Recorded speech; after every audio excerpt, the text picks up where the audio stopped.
नमस्कार साथियों, आप सभी का मैं स्वागत करता हूं। देखिए, आज की जो हमारी क्लास है बहुत ही ज़्यादा इम्पोर्टेंट होने वाली है। आज की क्लास में हम एक विशेष टॉपिक के बारे में चर्चा करेंगे। मेनली दो छोटे छोटे टॉपिक के बारे में चर्चा करेंगे, जिसमें एक का नाम जाति है और दूसरे का नाम जनजाति है। आपने कई बार ये लाइन सुनी है ना कि जाति है कि जाति नहीं। आजकल तो हमारे देश में जाति व्यवस्था का बहुत बड़ा रोल है सरकार को बनाने में और सरकार को गिराने में। ये टॉपिक आपके सिलेबस में दे रखा है और एक ना एक प्रश्न यहाँ से पूछा जाता है। अगर आप यूँ सोच रहे हो कि यहाँ से कोई फैक्ट पूछा जाएगा, कोई डेफिनेशन पूछी जाएगी, तो ऐसा नहीं है। या तो इनकी मूल अवधारणा पूछी जाएगी या इनके क्या विशेषताएं हैं वो पूछी जाएगी, इनके बीच में क्या डिफरेंट है वो पूछा जा सकता है। मतलब कुल मिलाकर आप यूँ समझ लीजिए कि आज की क्लास में सबसे पहले हम इसके मीनिंग्स के बारे में चर्चा करेंगे, फिर जिसके बाद में इसकी क्या कैरेक्टरिस्टिक्स हैं, विशेषताओं के बारे में चर्चा की जाएगी, इन दोनों के बीच में क्या डिफरेंट है उसके बारे में चर्चा करेंगे, और इससे संबंधित महत्वपूर्ण फैक्ट कौन कौन से हैं, यानी प्रमुख विचारकों ने क्या विचार दिए हैं उनके बारे में भी चर्चा की जाएगी। पूरी तरीके से तल्लीन होकर क्लास को देखना है, सुनना है। अगर ना देख पाओ ना तब भी चलेगा, लेकिन आवाज प्रॉपर तरीके से आपके दिल और दिमाग में बैठ जानी चाहिए। देखो भाई, सबसे पहली बात तो ये समझ जाइए कि हमारे समाज शास्त्र में दो परिस्थिति होती है ना। जब हम परिस्थिति और भूमिका वाले टॉपिक की चर्चा करते हैं तो दो परिस्थिति होती हैं। पहले नंबर की होती है उसे हम प्रदत्त बोलते हैं, और दूसरे नंबर की होती है उसे हम अर्जित बोलते हैं। ऐसी परिस्थिति या ऐसा स्टेटस जो व्यक्ति जन्म के साथ लेकर पैदा होता है, जैसे कोई व्यक्ति काला है, कोई गोरा है, कोई लंबा है, चौड़ा है, किसी के नाक नक्शे अच्छे हैं, किसी के कम अच्छे हैं, है ना। इन सब में व्यक्ति का बस नहीं चलता है। खैर आजकल तो होने को तो बहुत कुछ होने लग गया, आजकल तो सब कुछ हुलिया चेंज करवा देते हैं, लेकिन ये क्या हमारे जन्म के साथ लेकर आती हैं ये सारी विशेषताएं। कुछ लोग दिखने में बहुत स्मार्ट होते हैं, अपने आप को 30 मार्क का समझते हैं कि देखिए मैं कितना स्मार्ट हूं। भाई तूने क्या किया इसमें, तू स्मार्ट है तो तुम्हारे मम्मी पापा अच्छे रहे होंगे तब जाके तुम स्मार्ट हुए हो। और कुछ लोग क्या होते हैं, दिखने में थोड़े से कम सुंदर होते हैं। मेरे पास भी एक दो लोग कह देते हैं जब बहुत ज्यादा भावुक होते हैं कि गुरुजी मैं दिखने में कम सुंदर हूं, क्या पता इंटरव्यू में मुझे नंबर मिलेंगे या नहीं मिलेंगे। तो मैं उनसे कहता हूं कि मेरे भाई, इंटरव्यू आपके रंग रूप को नहीं देख रहा, इंटरव्यू आपके पढ़ाने की शैली को देखेगा, इंटरव्यू आपके नॉलेज को देखेगा। तो ये सारी की सारी होती है ना विशेषताएं जिन्हें व्यक्ति जन्म के साथ लेकर पैदा होता है, इसे हम क्या कहेंगे, प्रदत्त कहेंगे। जैसे दो टर्म्स निकल कर आती है, जो पहली टर्म से है उसे हम सेक्स बोलेंगे, और जो दूसरी टर्म निकल कर आती है उसे हम जेंडर बोलेंगे। दोनों का मतलब हिंदी में लिंग होता है। सेक्स को भी हम लिंग बोलेंगे और जेंडर है उसको भी हम लिंग बोलेंगे, लेकिन दिन रात का अंतर है। इसमें जो सेक्स होता है ना वो प्रदत्त होता है, मतलब जो सेक्स होता है वो बायोलॉजिकल फैक्टर होता है, और जो जेंडर होता है वो सोशियो और कल्चरल फैक्टर होता है। समाज जो हमें प्रोवाइड करवाता है, संस्कृति जो हमें प्रोवाइड करवाती है, दैट इज जेंडर। ये प्रश्न पूछा है रिसेंटली, परीक्षा में पूछा गया था, ठीक है ना। और जिसे व्यक्ति जन्म के साथ लेकर पैदा हुआ है उसे हम क्या कहेंगे, सेक्स कहेंगे। जैसे हम मेल और फीमेल की चर्चा करते हैं, ठीक है, एक तरफ तो आपका मेल हो गया और दूसरी तरफ भाई साहब आपका फीमेल हो गया, है ना। तो ये जो मेल और फीमेल वाला कंसेप्ट है ना, ये सेक्स में आ जाएगा, जिसे हम नर और मादा के नाम से जानते हैं। और अगर हम स्त्री और पुरुष की चर्चा करें, अगर हम स्त्री और पुरुष की चर्चा करें तो भाई साहब ये जो स्त्री और पुरुष वाला कंसेप्ट है ना, ये किस में आ जाता है, जेंडर में आ जाता है। अगर कोई आपसे पूछे या किसी परीक्षा में आप फॉर्म भरते हो, उसमें कॉलम होता है, अगर उसमें स्त्री और पुरुष है ना, उन लोगों का कोई अधिकार नहीं है जो आपके जेंडर को जान सके। कौन होते हैं भाई वो लोग, हमारे जेंडर का निर्धारण करने वाले, क्योंकि ये तो भाई सामाजिक और सांस्कृतिक रूप से दिया जाता है ना। जैसे हम महिला की चर्चा करते हैं, अब नारी अबला है, ये लाइन आपने सुनी होगी, नारी कमजोर है पुरुष के मुकाबले। क्यों कमजोर है भाई? इस समाज ने आदि अनादि काल से नारी का शोषण किया है। तो यहां पर जो नारी है या स्त्री है वो किस में आ जाएगी? जेंडर में आ जाएगी। कभी आपने ऐसा कहा है कि, ज्यादातर ऐसा ही सुना होगा कि नारी कमजोर है, नारी अबला है। ऐसा नहीं सुना होगा कि फीमेल कमजोर है या फीमेल अबला है। क्योंकि बायोलॉजिकल रूप से तो सारे बराबर आते हैं। ये ऊंच नीच का भेदभाव जो दिया गया है वो यहीं आकर मिलता है व्यक्ति को। जैसे हम कहते हैं कि भाई तू मर्द है। क्यों भाई, तेरे दो अलग सींग है क्या खोपड़ी में? तू बहुत तगड़ा विद्वान है, या तूने कोई पूरे साम्राज्य को जीत लिया, तू मर्द है? ये मर्द वाली डेफिनेशन है ना, ओछी मानसिकता वाली डेफिनेशन है कि मर्द को दर्द नहीं होता। मर्द फिल्म का डायलॉग है ना, अमिताभ बच्चन की है। क्यों भाई, मर्द को दर्द कैसे नहीं होता? जलती हुई आग पे पैर रख दे, दर्द होता है या नहीं होता? लेकिन ये मर्द वाला जो कंसेप्ट है ना, ये जन्म के साथ नहीं मिला है उसे, ये समाज ने उसको दिया है। ठीक है ना? उसी तरीके से अगर हम जाति की चर्चा करें तो पहली बात तो ये समझ लीजिए कि जाति की जो सदस्यता होती है ना, वो जन्म पर आधारित होती है। जैसे हम किसी महिला की चर्चा करते हैं, अब मान लेते हैं कि वो महिला जनरल कैटेगरी में है। ठीक है, एक सिंपल उदाहरण दे रहा हूं। कोई महिला वो जनरल कैटेगरी में है, लेकिन वो ओबीसी के रिजर्वेशन का या एसटी एससी के रिजर्वेशन का बेनिफिट लेना चाहती है, या कोई ओबीसी की महिला एसटी एससी का बेनिफिट लेना चाहती है, या एसटी एससी की महिला ओबीसी का बेनिफिट लेना चाहती है, नहीं ले सकती। भले ही वो इस बात के लिए स्वतंत्र है कि वह किसी ओबीसी या जनरल वाले से शादी कर ले, लेकिन उसका जाति प्रमाण पत्र है ना, वो उसके पापा के नाम से ही रहेगा। उसका पापा अगर एसटी एससी है ना, तो वो महिला भी एसटी एससी रहेगी। मीन्स इसकी जो सदस्यता होती है ना, वो क्या होती है? जन्मगत होती है। अगर हम इन दोनों के बीच में डिफरेंट की चर्चा करें तो पहली बात तो अपने दिमाग में ये बात बैठ जानी चाहिए कि जाति की जो सदस्यता होती है वो जन्मगत होती है, मतलब इसका निर्धारण बाई बर्थ किया जाता है। जब इसका निर्धारण बाई बर्थ किया जाएगा तो ये प्रदत्त है, क्योंकि ये हमें प्रोवाइड की गई है। अब मैं किसी भी जाति में हूं, मान लो मैं जनरल हूं, ओबीसी हूं, एसटी हूं, एससी हूं, इसमें मेरा क्या योगदान है? ये तो मेरे मम्मी पापा जिस जाति में थे उसी जाति में मैंने जन्म ले लिया। अगर वहीं हम जनजाति की चर्चा करें तो ध्यान रखना, जनजाति का एक सामान्य नाम होता है, जनजाति की एक संस्कृति होती है। जनजाति ज्यादा रूढ़िवादिता होती है, और जनजाति है ना, उसका एक निश्चित भौगोलिक क्षेत्र होता है। मैं आज से 30-40 वर्ष पहले की बात कर रहा हूं। आज के समय में जनजातियों में कंडीशन लागू नहीं होती। आज के टाइम में, जैसे मैं राजस्थान का रहने वाला हूं, राजस्थान में कई ऐसी जनजातियां हैं जो जनरल और ओबीसी से भी बहुत आगे निकल गई है। ठीक है ना? उसी तरीके से मध्य प्रदेश की चर्चा करते हैं, कई ऐसी जनजातियां हैं जिन्होंने भाई साहब दूसरी कैटेगरियों को पीछे छोड़ दिया है। तो वर्तमान परिप्रेक्ष्य में, आधुनिकीकरण के दौर में तो ये सारी चीजें है ना जो अप्लाई नहीं होती। अगर हम पुरातन सोच के आधार पर अध्ययन करें तो ये समझ सकते हैं कि जो जनजाति होती है ना, वो ज्यादा रूढ़िवादी होती है। किसके मुकाबले? जाति के मुकाबले। क्योंकि उसका कारण यह होता है कि जनजाति का एक निश्चित भौगोलिक क्षेत्र होता है, एक सामान्य क्षेत्र पर जनजाति है ना वो निवास करती है। जैसे हमारे राजस्थान की चर्चा करें, उत्तर दक्षिण पूर्व पश्चिम, दक्षिणी राजस्थान में एक जनजाति है जिसका नाम है भील जनजाति। ठीक है ना?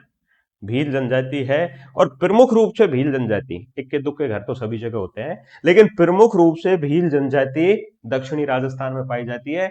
एसएल दोषी साहब नाम सुन रखा होगा, जिन्होंने भील जनजाति के ऊपर ही पीएचडी की थी, और भील जनजाति के ऊपर ही उन्होंने क्या किया? अपना ज्यादातर अनुसंधान किया है। तो वो पर्टिकुलर क्षेत्र में रहिए, पहले की बात कर रहा हूं, मेरी इस बात पर गौर फरमाना, क्योंकि ये चीजें लिखी हुई है इसीलिए हमें पढ़ना पड़ रहा है। बाकी आजकल बहुत सारी आपत्तियां हैं। ठीक है? तो मतलब ये कह सकते हैं कि जनजातियों का जो स्वभाव होता है ना, वो संकुचित स्वभाव होता है। जो स्वभाव होता है वो कौन सा होता है? संकुचित होता है। वो परिवर्तन की दर होती है ना, वो भी न्यून होती है, होती थी अब नहीं है। जैसे हम जाति की चर्चा करते हैं, फॉर एग्जाम्पल हम राजपूतों की चर्चा करें, ठीक है ना, या हम ओबीसी में जाटों की चर्चा करें, पूरे देश दुनिया में बसे हुए हैं। अगर राजपूतों की चर्चा करें, पूरे देश दुनिया में बसे हुए हैं। ब्राह्मणों की चर्चा करें, पूरे देश दुनिया में बसे हुए हैं।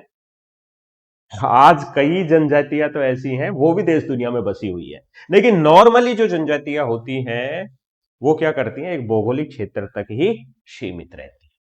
ठीक है, पहला जो डिफरेंट है वो ये समझ लो कि जाति की सदस्यता बाय बर्थ होती है, जनजाति का एक सामान्य नाम होता है और उसकी क्या होती है, संस्कृति होती है। जाति के संदर्भ में संस्कृति को आप अप्लाई नहीं कर सकते आज के टाइम में। आज से 25-30 साल पहले हम किसी जाति विशेष की महिला और पुरुषों को देखकर अनुमान लगा लेते थे कि ये राजपूत है, कि ये ब्राह्मण है। आजकल हर व्यक्ति तिलक रख रहा है, जबकि वेदों के अनुसार, पुराणों के अनुसार ब्राह्मण लोग ये काम किया करते थे। आजकल कोई भी जाति का व्यक्ति जनेऊ धारण कर रहा है, जबकि ये सारी चीजें ब्राह्मणों के लिए निर्धारित थी। सर पे चोटी रखने का काम ब्राह्मणों का था, क्योंकि पूजा पाठ का काम था ना भाई उनका तो। लेकिन आज के टाइम में ऐसा नहीं है। ठीक है ना। इसीलिए यहां पर जो जाति है ना, वो जातियों का मिश्रण हो गया है।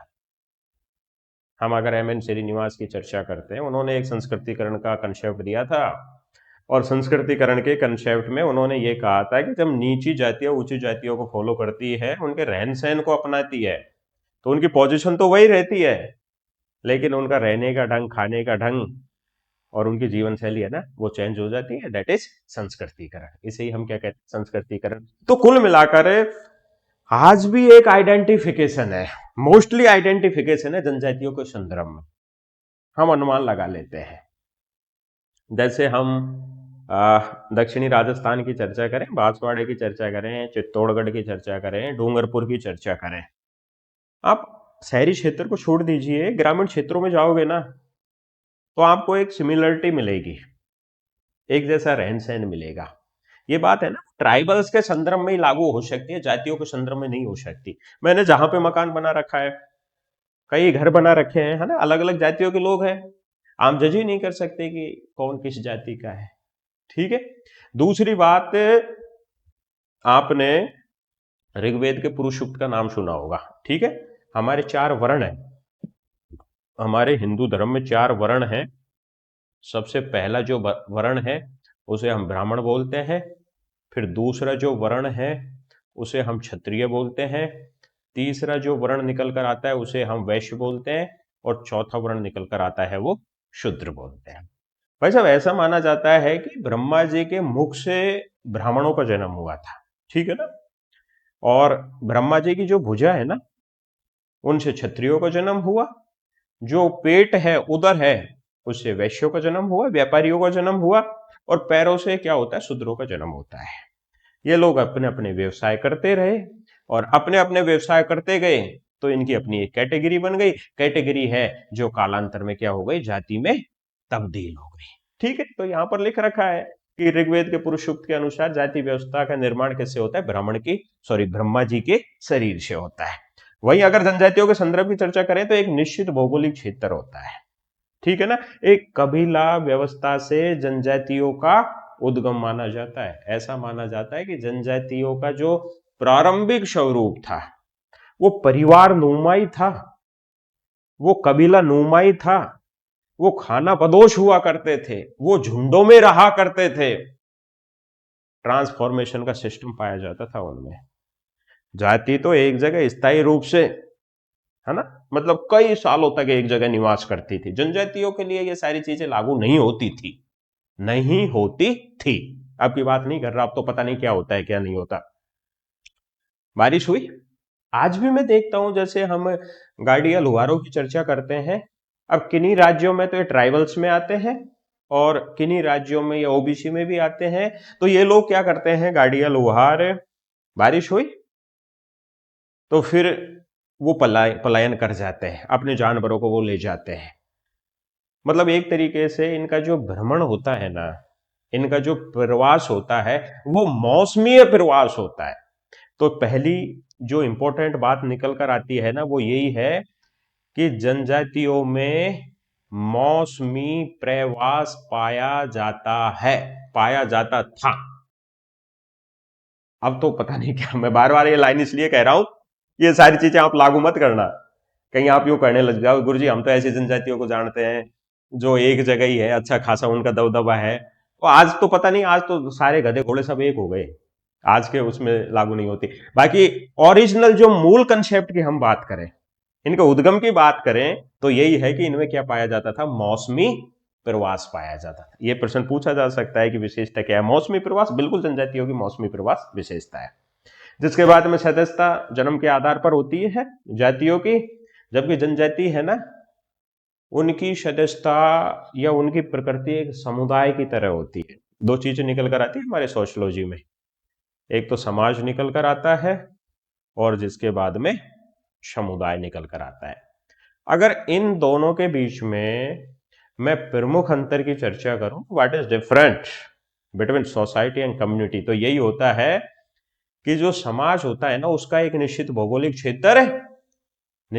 क्षेत्र नहीं होता है, और जबकि समुदाय होता है उसका एक निश्चित भौगोलिक क्षेत्र होता है। यही बात तो ट्राइबल्स पे लागू करेंगे।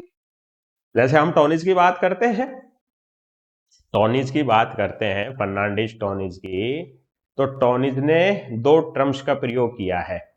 सबसे पहले वो गैसेलसाफ्ट की चर्चा करते हैं, है ना, सबसे पहले वो गैसेलसाफ्ट की चर्चा करते हैं, और जिसके बाद में वो गैमाइनसाफ्ट की चर्चा करते हैं। ठीक है ना, दूसरे नंबर पर गैमाइनसाफ्ट या सेफ्ट, कुछ भी बोल दो। अगर हम गैसेलसाफ्ट की बात करें तो यहां पर मिस्टर टॉनिज ने समाज को गैसेलसाफ्ट कहा है, ठीक है ना, जिसमें जटिलता बहुत ज्यादा है।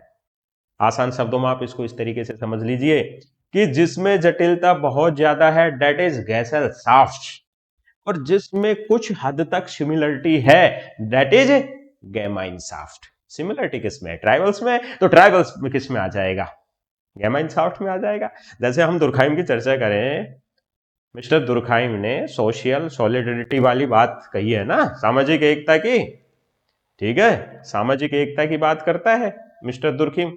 दो तरीके की एकता की बात करता है, यांत्रिक एकता और सावयवी एकता, ऑर्गेनिक सॉलिडरिटी और मैकेनिकल सॉलिडरिटी। यांत्रिक एकता जो पुराने समाज की पाई जाती थी, मतलब जिसमें सिमिलरिटी थी, जटिलता कम थी, दैट इज मैकेनिकल सॉलिडरिटी। और ऑर्गेनिक सॉलिडरिटी क्या होती है, जो वर्तमान समय में। अगर यहां पर हम गैमाइन और गैसेल को अप्लाई करें तो भाई साहब ये समझ लीजिए कि जो मैकेनिकल सॉलिडरिटी है ना, जो यांत्रिक एकता है, वो किसमें आ जाएगी, गैमाइन में आ जाएगी, और सावयवी एकता है वो किसमें आ जाएगी, गैसेलसाफ्ट में आ जाएगी। मतलब जिसमें बहुत ज्यादा जटिलता है।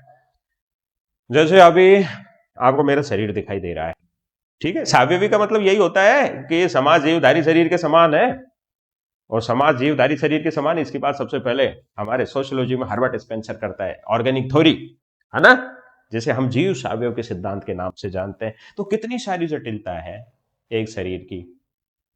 अगर हम आज से 3 लाख वर्ष पहले की बात करें, एक महाद्वीप था अफ्रीका, जो अभी भी है। हमारा पूर्वज 3 लाख वर्ष पहले अफ्रीका महाद्वीप में पाया गया था, और उसका नाम था ऑस्ट्रेलेपिथेकस। क्या था, ऑस्ट्रेलेपिथेकस। दूसरे का नाम था होमो हिबिलिस, तीसरे का नाम था होमो इरेकस, चौथे का नाम था निएंडरथैलेसिस, होमो निएंडरथैलेसिस, और पांचवे का नाम था होमो सैपियंस। अगर हम ऑस्ट्रोलेपिथेकस की चर्चा करें, गूगल करना आप, तो उसमें ऑस्ट्रोलेपिथेकस में से इतनी जटिलता नहीं थी। आजकल मनुष्य कितना जटिल हो गया भाई, जटिलता नहीं थी, तो मतलब वो कौन सा समाज था, पहले का समाज कौन सा था, यांत्रिक समाज था। और आज जटिलता आ गई तो वो क्या हो गया, सावयवी समाज हो गया। जैसे उसमें हाथ भी है, नाक भी है, आंख भी है, ठीक है ना। तो यहां पर मुद्दे की बात यही है कि अगर हम टॉनिज के गैमाइन और गैसेल की चर्चा करें, तो भाई साहब जो यांत्रिक एकता है ना, वो गैमाइन में आ जाएगी, और जिसके बाद में सावयवी एकता है वो किसमें आ जाएगी, गैसेल में आ जाएगी। यहीं अगर हम नगरीय समाज और ग्रामीण समाज की चर्चा करें तो जटिलता किसमें ज्यादा है, शहरी समाज में। नगरीय समाज में जटिलता ज्यादा है ना, तो नगरीय समाज तो किसमें आ जाएगा, गैसेलसाफ्ट में आ जाएगा, और ग्रामीण समाज है जो किसमें आ जाएगा, गैमाइनसाफ्ट में आ गया। आ गई चीजें क्लियर। अब देखो साहब, जिसके बाद में प्रत्येक जाति की अपनी क्या होती है, विशेष संस्कृति और रीति रिवाज होते थे, है ना। अभी नहीं है। कुछ कार्य ऐसे थे, कुछ परंपराएं ऐसे थी, जैसे हम तीज तीज के त्योहार की चर्चा करें, हम करवा चौथ की चर्चा करें, ये त्योहार है ना, ये उच्च जातियों के ही हुआ करते थे। ज्यादा पुरानी बात नहीं है, 10 साल पहले ही चले जाओ आप। मैंने ये अभी देखें, आजकल तो जो करवा चौथ का व्रत होता है ना, तो जिस दिन करवा चौथ होती है उस दिन महिलाएं छत पर कि तुम्हारे चांद निकला या नहीं निकला, मेरे तो आ गया तुम्हारे नहीं आया, है ना। ये पहले हायर कास्ट तक ही सीमित थे, ठीक है, मतलब उनकी अपनी एक विशेष संस्कृति होती थी। लेकिन आजकल तो ये सारी चीजें क्या हो गई है, कॉमन हो गई है। लेकिन जनजातियों के संदर्भ में ये बात आज भी लागू होती है। जैसे हम एक संस्कार की चर्चा करते हैं, परशुत मिति संस्कार, है ना। परशुत मिति संस्कार ये टोडा जनजाति में पाया जाता है, परशुत मिति संस्कार। इसमें क्या होता है कि तीर और धनुष भेंट दिया जाता है। जो गर्भवती महिला होती है ना, वो गर्भवती महिला को उस महिला का देवर या जेठ यानी पति का छोटा भाई या बड़ा भाई धनुष और तीर भेंट करता है। तो ऐसा करने से वो उस बच्चे का, होने वाले बच्चे का सोशल फादर बन जाता है, ठीक है, यानी सामाजिक पिता बन, बायोलॉजिकल पिता तो जिसका बच्चा है वो रहेगा ही। तो भाई ये परसुतमिति संस्कार हम यहाँ थोड़ी, हमारे थोड़ी है, नहीं है। जैसे हम मसाई जनजाति की चर्चा करते हैं, इंटरनेट पर सर्च करना अफ्रीका की, वो महिलाएं होठों पे, उनके होठ यहां तक के लटकते रहते हैं भाई साहब, रिंग है ना, बड़े बड़े रिंग होते हैं उसके। हमारे थोड़ी है यहाँ पर, वो लोग थूकते हैं एक दूसरे के ऊपर, हम थोड़ी थूकते हैं। तो मतलब जो मोर स्पेसिफिक होता है, जैसे हम चर्चा करें विलियम ग्राम शमनर की चर्चा करें, विलियम ग्राम शमनर की एक किताब थी फॉकविच, जिसमें संस्था के उद्विकास की बात की है। तो पहला चरण उद्विकास का, संस्था के उद्विकास का विचार, फिर जिसके बाद में आदत, फिर जिसके बाद में जनरीति, है ना, और जनरीति के बाद में प्रथा, और प्रथा के बाद में लोकाचार, और लोकाचार के बाद में क्या आ जाएगा, संस्था आ जाएगा। यही तो चरण है ना। मतलब शमनर यूं कहता है कि सबसे पहले विचार, विचार आएगा, विचार आदत में बदलेगी, आदत है जो जनरीति में बदलेगी, जनरीति प्रथा में बदल जाएगी, प्रथा लोकाचार में, लोकाचार है जो किस में बदल जाएगा, संस्था में बदल जाएगा। तो इसमें मजबूत कौन सा हुआ, सबसे पहले व्यक्ति के मन में विचार आया। विचारों को कोई तवज्जो नहीं दिया जाता जब तक कि वो विचार केवल इकलौते व्यक्तियों का है। उसको बहुत सारे व्यक्ति अपनाएंगे ना, तो वो किस में बदलेगा, आदत में बदलेगा। तो यहां पर जो सबसे मजबूत पक्ष है ना, वो लोकाचार है, यानी सबसे मजबूत पक्ष है वो मौर है। ये प्रश्न पूछा गया है। उसी तरीके से जो ट्राइब्स होती है ना, ट्राइब्स में ये सारी चीजें बहुत मजबूती के साथ पाई जाती, ठीक है। लोकाचार ही तो है, ये प्रथाएं तो है, मतलब उनकी अपनी एक विशेषता होती है। और हाँ, ये इंपॉर्टेंट है, ध्यान रखना, इंपॉर्टेंट बात ये निकल कर आती है कि जो जनजातियां है ना, वो विभिन्न क्षेत्रों में फैली हुई है, लेकिन जनजातियां, उनका एक निश्चित भौगोलिक क्षेत्र होता था जब जनजाति इनको नाम दिया गया। अब तो क्या होता है क्या नहीं होता वो अलग मैटर है, ठीक है। और जातियों में अगर कुछ एग्जाम्पल है, जैसे ब्राह्मण, क्षत्रिय, वैश्य, शूद्र, जनजातियों में गोड़, संताल, भील, हो, ओरा, मुंडा, खांसी, सासी, मीणा, ये सारे के सारे किसमें आते हैं, जनजाति में आते हैं। तो अगर मैं इस पेज के इंपॉर्टेंट की बात करूं, पहली बात तो समझ लीजिए, जाति की सदस्यता जन्म से होती है, जनजाति की सदस्यता भी जन्म से होती है। जनजाति का एक सामान्य नाम और एक संस्कृति होती है, ठीक है ना। जनजाति एक निश्चित भौगोलिक क्षेत्र में निवास करती है। जब निश्चित भौगोलिक क्षेत्र में निवास करेगी तो सिमिलर टू कम्युनिटी, समुदाय के सिमिलर ही तो होगी। जिसके बाद में जो जनजाति होती है ना, जनजाति की अपनी एक विशेष संस्कृति होती है, अपने एक विशेष रीति रिवाज होते हैं जिनका वो बहुत बाध्यता के साथ पालन करते हैं। और अगर हम टैबू की चर्चा करें ना, नाम सुना होगा टैबू, तो ये जो टैबू वाला सिस्टम पाया जाता है ना, ये सबसे ज्यादा जनजाति में ही पाया जाता है। और टैबू को हम निषेध भी बोलते हैं, टैबुओं को हम क्या बोलते हैं, निषेध बोलते हैं। मतलब सबसे ज्यादा जो निषेध वाली बात या सबसे ज्यादा जिसमें पाबंदियां होती है ना, वो ट्राइबल्स में ही होती है।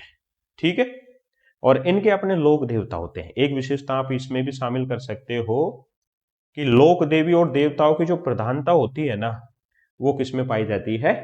ट्राइब्स में पाई जाती है, यानी जनजाति में पाई जाती है।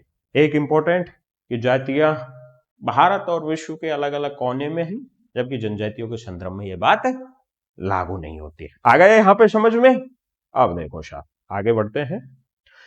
इनके बीच में अगर मैं अंतर की चर्चा करूं तो जाति का जो आधार है ना, वो जन्म के आधार पर है। ठीक है, और जनजाति है उसका भी आधार जन्म ही होता है।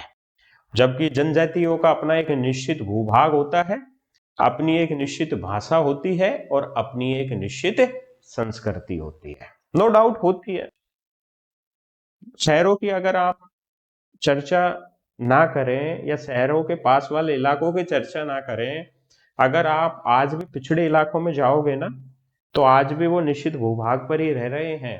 आज भी अपनी अपनी उनकी लैंग्वेज है, आज भी उन लोगों की अपनी क्या है? संस्कृति है।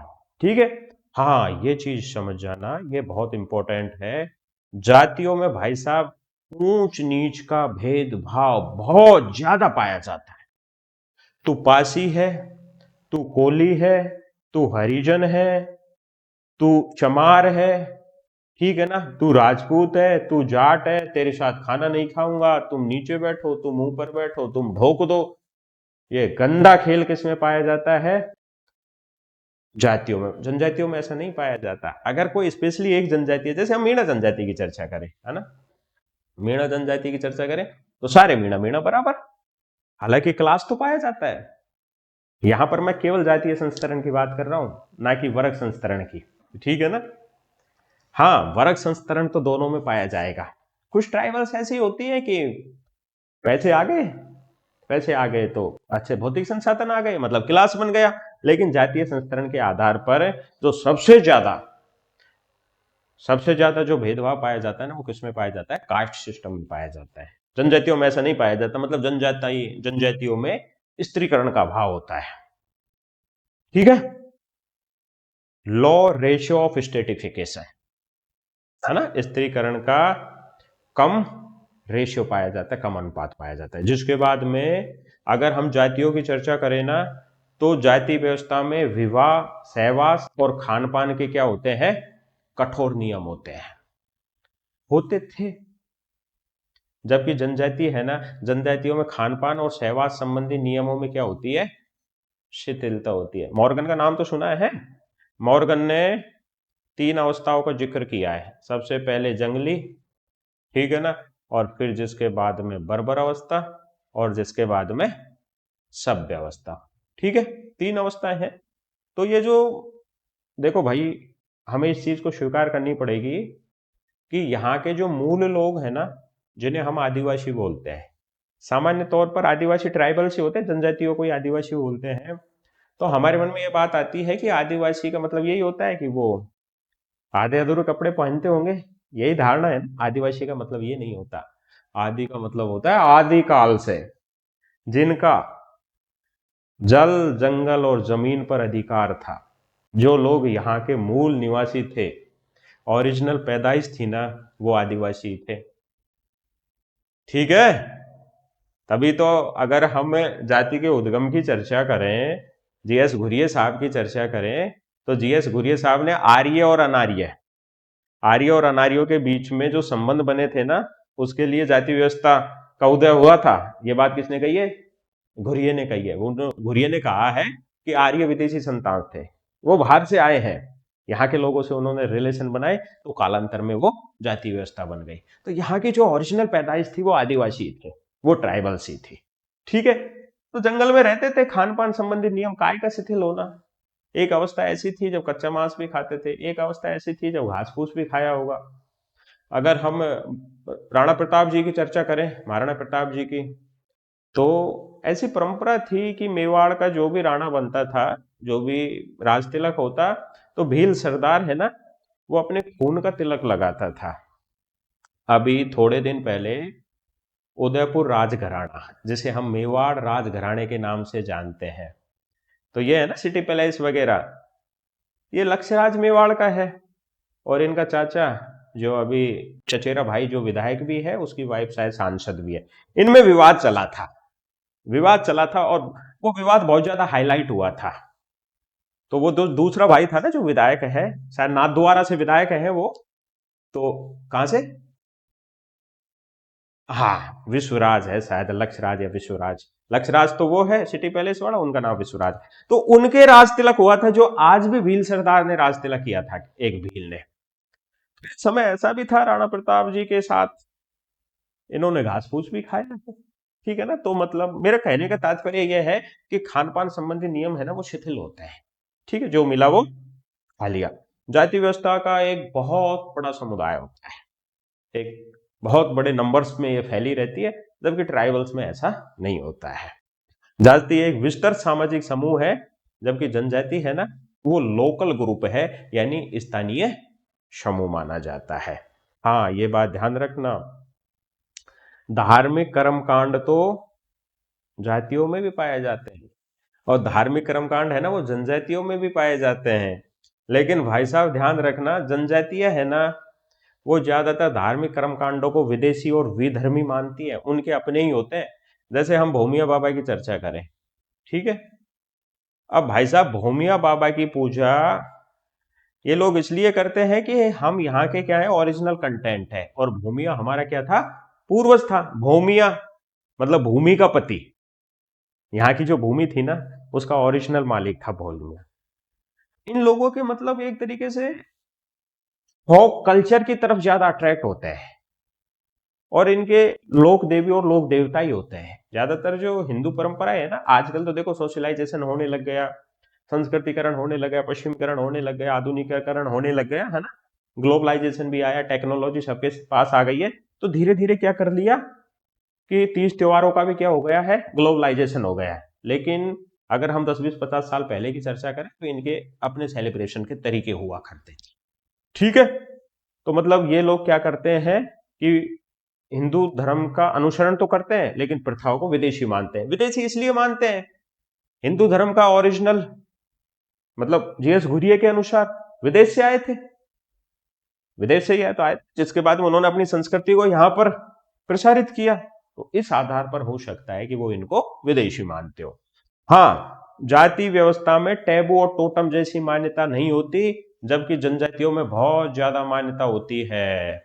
आपने अरुंटा जनजाति का नाम तो सुन रखा होगा, ऑस्ट्रेलिया की अरुंटा जनजाति, और जिसका अध्ययन किया था मिस्टर इमाइल डरकाइम ने या इमाइल दुर्खिम ने, ठीक है ना।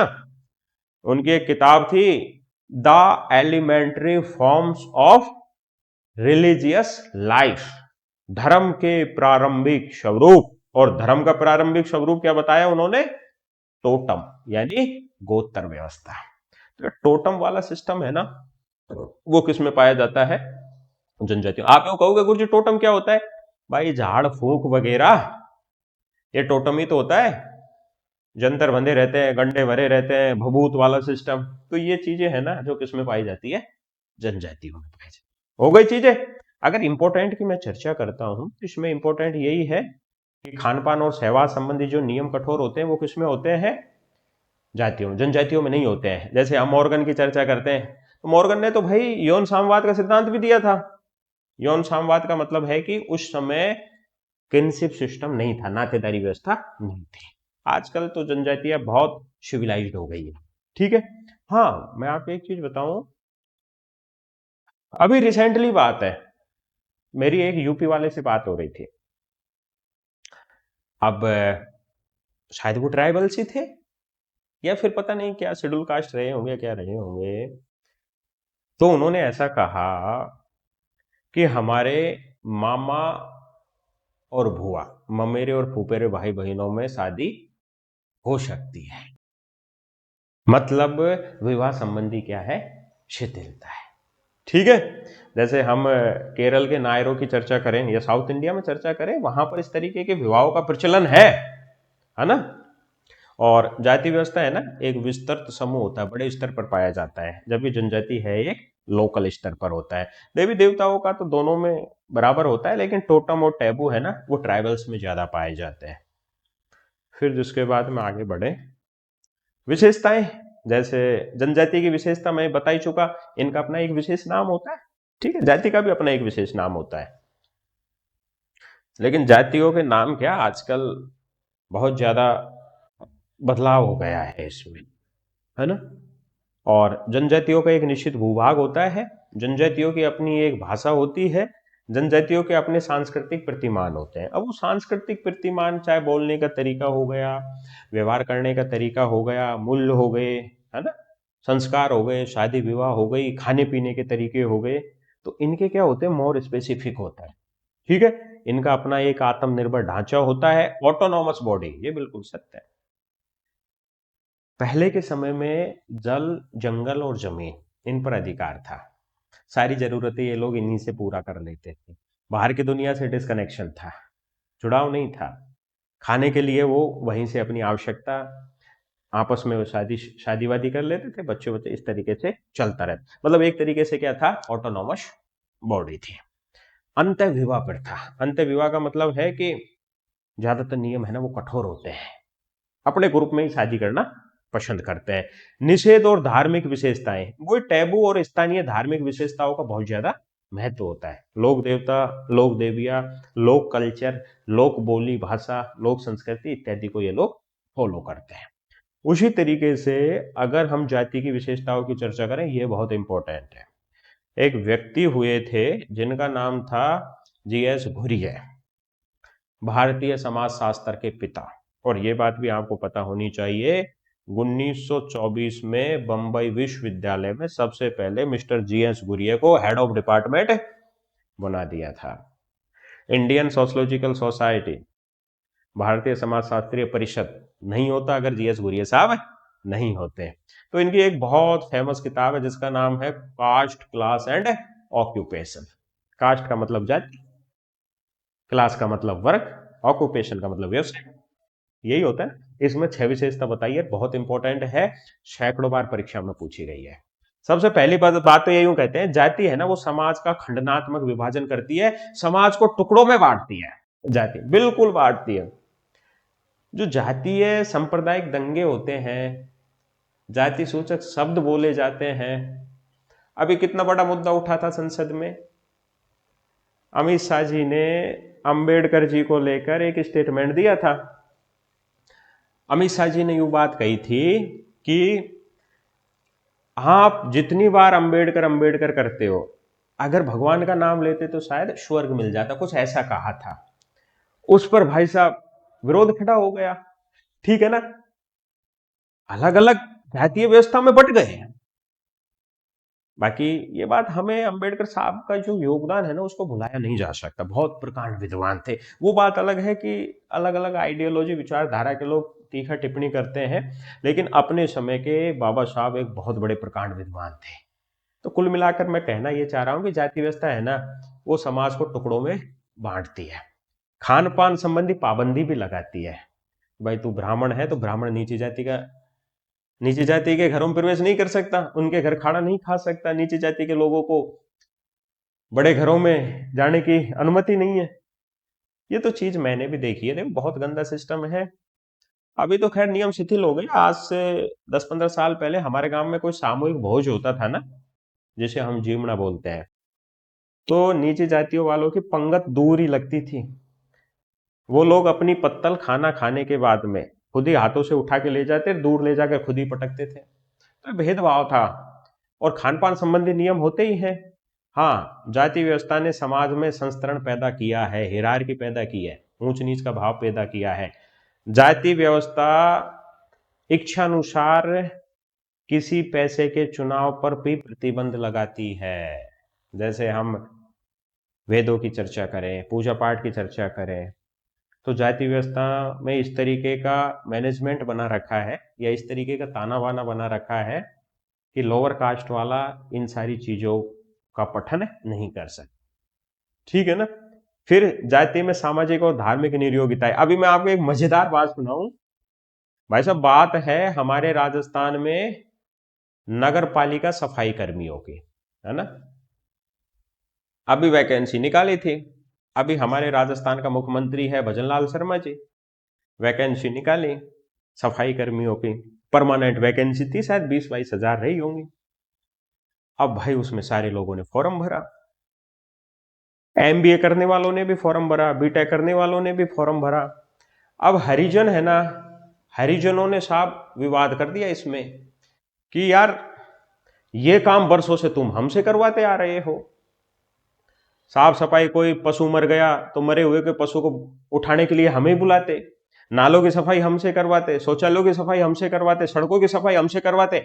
बड़े अजीब आदमी। और जब भर्ती निकली तो एसटी के भी फॉर्म भर रहे हैं, एससी के भी फॉर्म भर रहे हैं, ओबीसी के भर रहे हैं, जनरल के भर रहे हैं, ऐसा कैसे? और सत्य बात है, जो हरिजन भाई बंधु हैं एक्चुअल में वो लोग वर्षों से ये काम करते आ रहे हैं।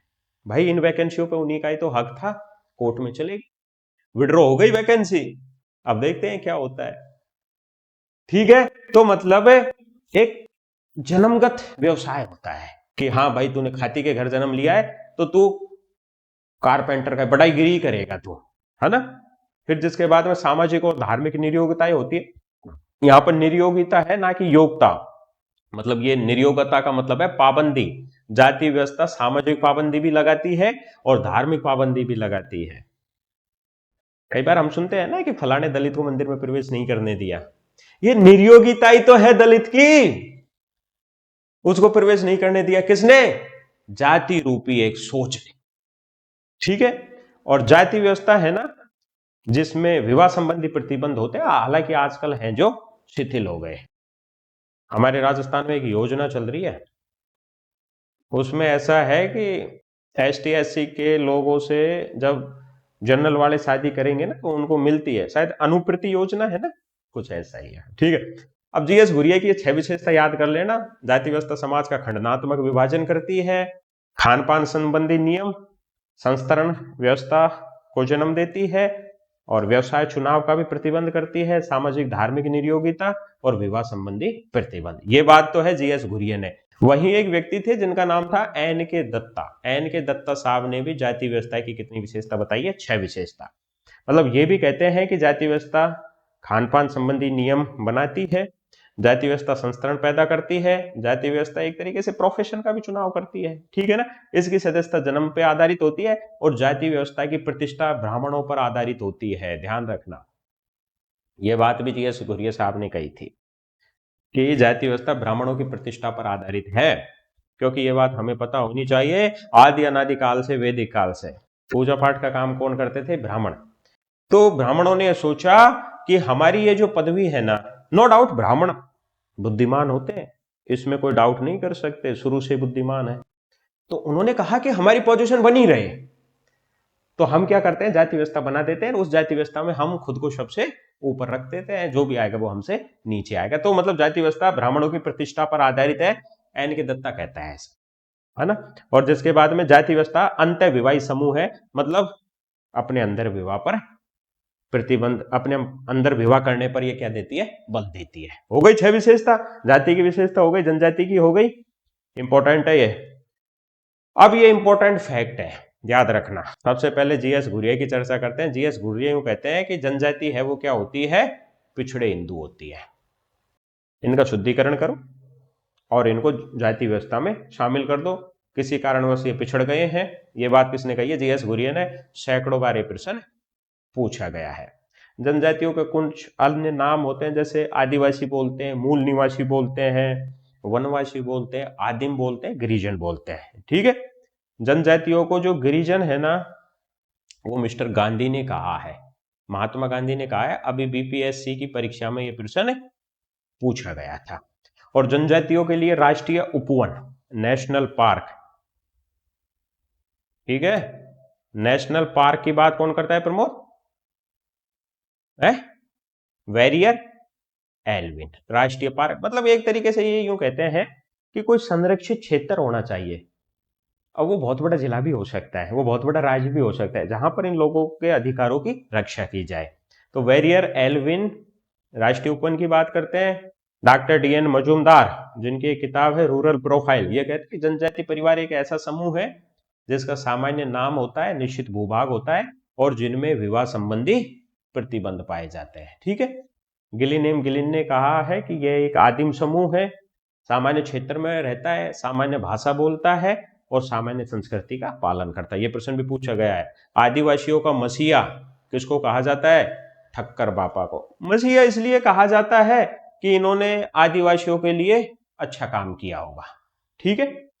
जिसके बाद में जयपाल सिंह मुंडा और ठक्कर बापा ये संविधान निर्मात्री सभा के सदस्य थे। इन्होंने जनजाति को आदिवासी नाम दिया। एलपी विद्यार्थी जिन्होंने जनजाति को क्या कहा है? गिरिजन कहा है। ठीक है। और महात्मा गांधी ने जनजाति को क्या कहा है? गिरिजन। एसटी यानी शेड्यूल ट्राइब को गिरिजन किसने कहा है? महात्मा गांधी ने। और हरिजन किसको कहा है? एससी को कहा है। शेड्यूल कास्ट को तो हरिजन और शेड्यूल ट्राइब्स को गिरिजन। ठीक है। और गिरिधन किसने कहा है? एलपी विद्यार्थी। भारतीय मानव शास्त्र का पिता कहा जाता है मिस्टर एलपी विद्यार्थी को। और भारतीय संविधान है ना, भारतीय संविधान में इन्हें क्या बोला जाता है? शेड्यूल ट्राइब्स बोला जाता है। ये याद कर लेना, प्रश्न बहुत इंपॉर्टेंट है। जनजाति पिछड़े हिंदू है, जीएस घुरिये ने कहा है। और राष्ट्रीय पार्क या उपवन की बात कौन करते हैं? वेरियर एल्विन करते हैं। आदिवासियों का मसीहा ठक्कर बापा। ठीक है ना। जयपाल सिंह मुंडा और ठक्कर बापा ने इनको आदिवासी नाम दिया। एलपी विद्यार्थी इनको गिरिधन बोलते हैं, महात्मा गांधी इन्हें गिरिजन बोलते हैं और भारतीय संविधान इन्हें शेड्यूल ट्राइब्स बोलता है। ये लीजिए साहब, आपकी जो क्लास है ना वो भाई साहब आपकी क्लास कंप्लीट हो जाती है। ठीक है। इसमें ऐसा कुछ है ही नहीं, यहां पर फैक्ट नहीं पूछे जाएंगे।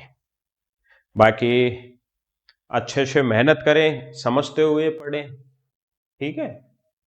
हालांकि मैं मानता हूं कि ये सारी चीजें आप पे आती होंगी, लेकिन सिलेबस में है तो मुझे तो पढ़ाना पड़ेगा, है ना। जैसे ये पूछ लिया जाए, एक तरफ जाति दे दे, एक तरफ जनजाति कह दे। ठीक है। इसमें कौन सा गेमाइन सेफ्ट है, कौन सा गैथल सेफ्ट है, तो समझने भर का ही तो अंतर है। जिसमें सिमिलरिटी पाई जाती है, जटिलता कम पाई जाती है, गेमाइन सेफ्ट मतलब वो क्या हो गई? जनजाति हो गई। जटिलता बहुत ज्यादा है तो मतलब जाति हो गई। ठीक है। चलो साहब, आज भी परंपराओं से करीब में है, जो परंपराओं को होड़े हुए है वो ट्राइब्स है। सबसे ज्यादा टैबू और टोटम किस में पाया जाता है? जनजाति में पाया जाता है। लोक संस्कृति सबसे ज्यादा किस में है? जनजाति में है। सबसे ज्यादा ग्लोबलाइजेशन या आधुनिकीकरण किसका हुआ है? जाति व्यवस्था का हुआ है। विकास की धीमी दर किस में दिखाई देती है? ट्राइब्स में देती है। सबसे ज्यादा नेचर के करीब कौन सा है? ट्राइब्स है। ठीक है ना। सबसे ज्यादा प्रथा, जनरीति और मूल्यों की प्रधानता किस में पाई जाती है? ट्राइब्स में पाई जाती है, जनजातियों में पाई जाती है ना। ऑटोनॉमस बॉडी कौन सी है? स्वायत्ता, आत्मनिर्भर प्रशासकीय ढांचा, जनजाति है। ठीक है। ये सारी चीजें होती है जो समझनी होती है। प्रश्न किसी भी तरीके से घुमा के आ सकता है। जरूरी नहीं कि मैंने ये लाइन पढ़ाई है हूबहू यही लाइन आए, कतई जरूरी नहीं है। लेकिन अगर हमारे कंसेप्ट क्लियर है तो हम बड़ी आसानी से कर सकते हैं। ऐसा नहीं पूछा जाएगा आपसे कि भाई, हालांकि इनसे संबंधित जो है ना आपके संवैधानिक अधिकार है, जैसे हम वीकर सेक्शन की बात करें तो उसका एक अलग चैप्टर है और अलग टॉपिक है, उनकी भी हम क्लासेस बना देंगे। लेकिन यहां पर जो प्रश्न बनेगा वो इनकी मूल विशेषताओं को लेकर ही बनेगा। ठीक है। मतलब ज्यादातर जो प्रश्न है वो अवधारणात्मक प्रश्न है। अच्छे से मेहनत करें, समझते हुए मेहनत करें।